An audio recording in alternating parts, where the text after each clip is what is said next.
अस्सलामुअलैकुम बरादरान इस्लाम व बरादरान वतन। आज मैं एक मुख्तसर सा रिसर्च वाक़ा पेश कर रहा हूँ, उसको गौर से सुने, उसके बाद मेरी वीडियो समझ में आएगी आपको। यूरोप के एक मुल्क में एक मुजरिम को सजाए मौत सुनाई गई और उससे कह दिया गया कि 1 महीने के बाद तुम पर इस सज़ा की तामील होगी, और उससे ये भी कह दिया गया कि ना तुम्हें फांसी दी जाएगी, ना तुम्हें जहर का इंजेक्शन दिया जाएगा और ना ही तुम्हें गोली मारी जाएगी, बल्कि तुम्हें सांप से डसाया जाएगा। जब 1 महीने की मुद्दत ख़त्म हो गई तो उस मुजरिम की आंखों पे एक पट्टी बांधी गई और फिर उसे 2 सुइयों से हाथ पे इस तरह से जहर चुबा कर निकाल लिया गया, खाली टच करके निकाल लिया, और 10 मिनट के बाद में वो शख्स मर गया। तो रिसर्च करने वालों ने ये देखा कि उस शख्स को जहर नहीं चढ़ा, न सांप से डसाया गया, न कुछ किया गया, सिर्फ सुइयों से चुबाया गया। तो रिसर्च करने वालों ने ये देखा कि जो है ना, खौफ से इंसान मर गया, डर और खौफ से कि मुझे सांप काट लिया और जहर चढ़ गया, हालांकि वैसा कुछ भी नहीं था। तो ये डर और खौफ था इंसान में। अब आइए मेरी बात रखता हूँ। हमने देखा है जितनी भी मौत हो रही है, इसमें डर खौफ का अंश शामिल है। 4 माह से कोरोना वायरस से इतना डराया जा रहा है कि अवाम में खौफ और दहशत दिल और दिमाग में बस गई। मुशाहिदे में एक बात ये भी आई, ज़ईफ़ अफराद को बीवी और औलादें कहीं जाने से रोक रही है। अगर इत्तेफाक से वो कहीं बाहर जाकर आ जाए तो उन्हें मुँह हाथ धोने, सैनिटाइज़र करने, घर पर ही रहने की बार बार तलखीन से बहुत बुरा असर पड़ रहा है। किसी घर में तो बीवी बच्चों का रवैया डराने धमकाने का तक है। ऐसे में ये हजरात बीमारी के खौफ से हार्ट अटैक का शिकार हो रहे हैं। सब लोग अच्छी तरह से समझ लें कि इस कोरोना वायरस से डरने, दहशत ज़दा होने की या खौफ खाने की ख़तई ज़रूरत नहीं है। कोरोना वायरस से अमौत हो ही नहीं रही है, सिर्फ 1.5% अमौत बताई जा रही है। कोरोना के मरीज सेहतियाब भी हो रहे हैं, बहुत बड़ी तादाद में सेहतियाब हो रहे हैं।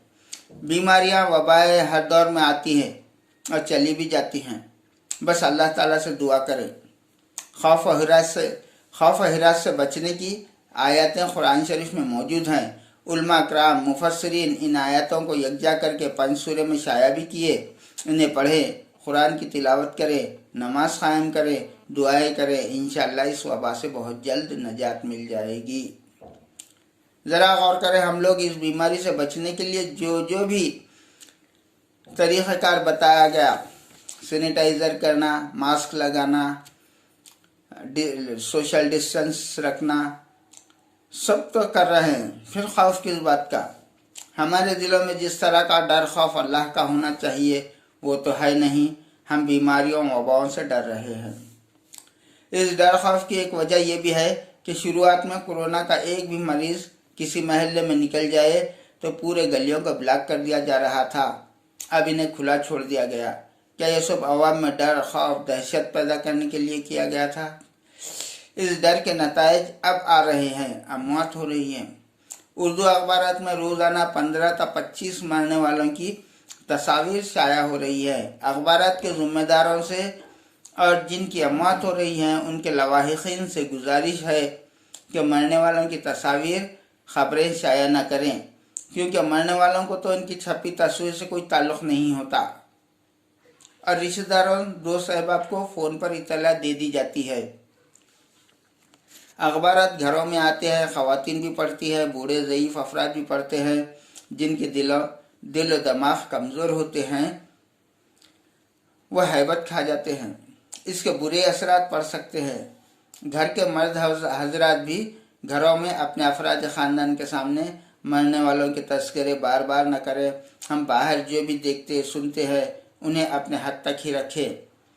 बाहर की बातें बाहर ही भूल जाए, घरों को ले जाकर घर वालों को सुनाकर उन्हें परेशान न करें। एक और बात ये देखने में आ रही है, जितनी अमवात हो रही हैं इनमें पढ़े लिखे डॉक्टर्स, इंजीनियर, सरकारी रिटायर्ड मुलाजिमीन और अच्छे कारोबारी अफराद शामिल हैं, जबकि जिन्हें अनपढ़, गंवार, तरकारी मेवा फरोश, गलियों में झाड़ू लगाने वाले और हमारे घरों का कचरा ले जाने वाले अफराद या सड़कों पर गंदगी में ज़िंदगी गुजारने वाले अफराद है, ना ही बीमारी है और ना ही अमवात। क्यों?